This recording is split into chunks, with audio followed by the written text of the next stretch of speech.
Hello, I'm Lucy Gray. Welcome to the programme. We start with a historic mission to the moon and the launch of India's Chandrayaan 3 spacecraft. This is the moment that it took off just under an hour ago. It entered Earth's orbit shortly after.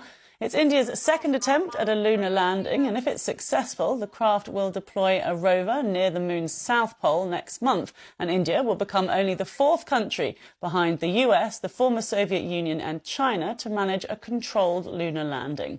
A little earlier, I spoke to astronomer and podcast host Jennifer Millard, who talked us through the launch of the rocket and explained how long it would take before it reaches the moon. Once it's there, it'll orbit the moon a few times before attempting to deploy the lander and then the rover, which is contained within the lander. So yeah, we've got a little bit to wait. We're expecting it to get to the moon 23rd, 24th of August. That's the rough timeline.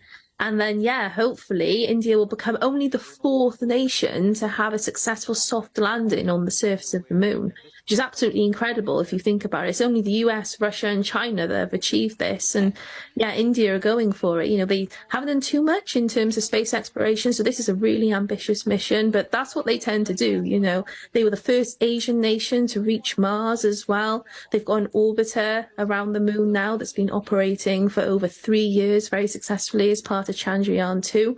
So yeah, expect great things from India and space in the future. So it was actually the Chandrayaan program that discovered water at the south pole of the moon and concretely discovered water on the moon. That was the first time that had ever been done. That was back in 2008.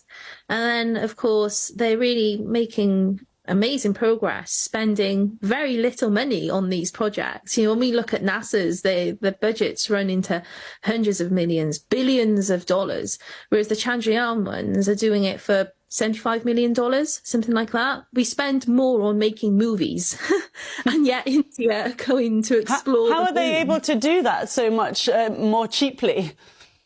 So again, it's doing things like taking their time, so using the least amount of fuel possible. That cuts down on the budget, using smaller craft. So this rover, you know, is not the sort of size of a car that you would expect with the Martian rovers. This one is on its biggest dimension. It's about 1 meter long.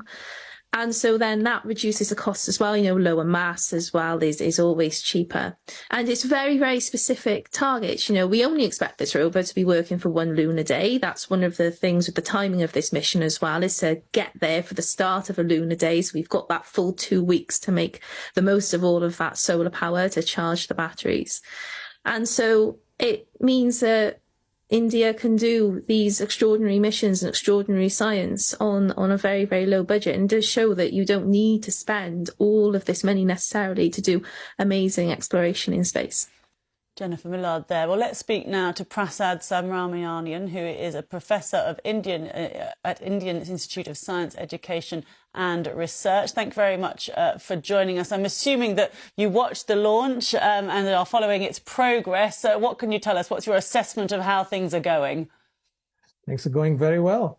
Fingers crossed. But I believe we've passed the most crucial stage of the launch.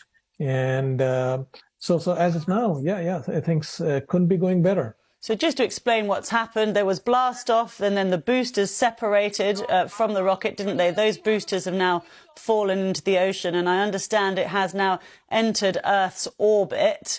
And then just if you could just explain what's happening, because it's going to orbit the Earth several times, isn't it, before it does this sort of slingshot movement and tries to get into the lunar orbit. That's right, exactly. It's a matter of entering the moon's primarily the moon's gravitational pull, and it's a complex maneuver.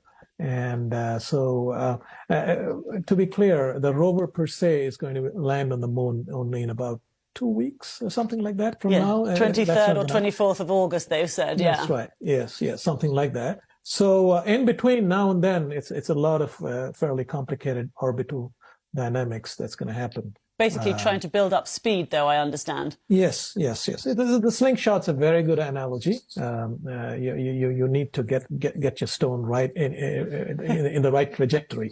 So that's pretty much what it is. But And then Easily put, but the easy part, well, the really difficult part, apparently, is landing on the moon. And I know that India tried it once before and it didn't go so well. So talk us through why this is so tricky, what it involves.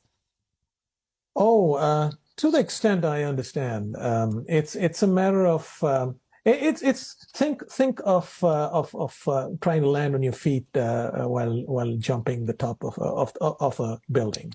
You need to make sure your feet are strong. I wouldn't recommend this to anybody, but if you were trying to do that, you need to make sure your feet don't buckle, and there's a lot of rebound, and you're not very sure about the composition of the soil where you're landing. So all these things.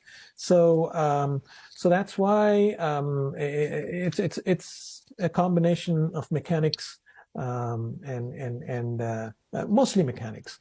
So Sorry, I was just going to ask if you could explain what the mission is. As I said, the aim is to land on the South Pole. And we don't know a huge amount, do we, about the actual South Pole? That's right. That's precisely why we're trying to go there. And the mission, the scientific objectives are manifold. Broadly put, lunar geochemistry and of course, presence of water ice, which is the Holy Grail, and understanding how the lunar surface came to be what it is now, understanding the impact of the solar wind, something that I'm personally interested in, how the solar wind particles impact the moon's atmosphere, or the lack of it, and how they influence the geochemistry of the lunar surface. This is about as much as I broadly understand. Yeah.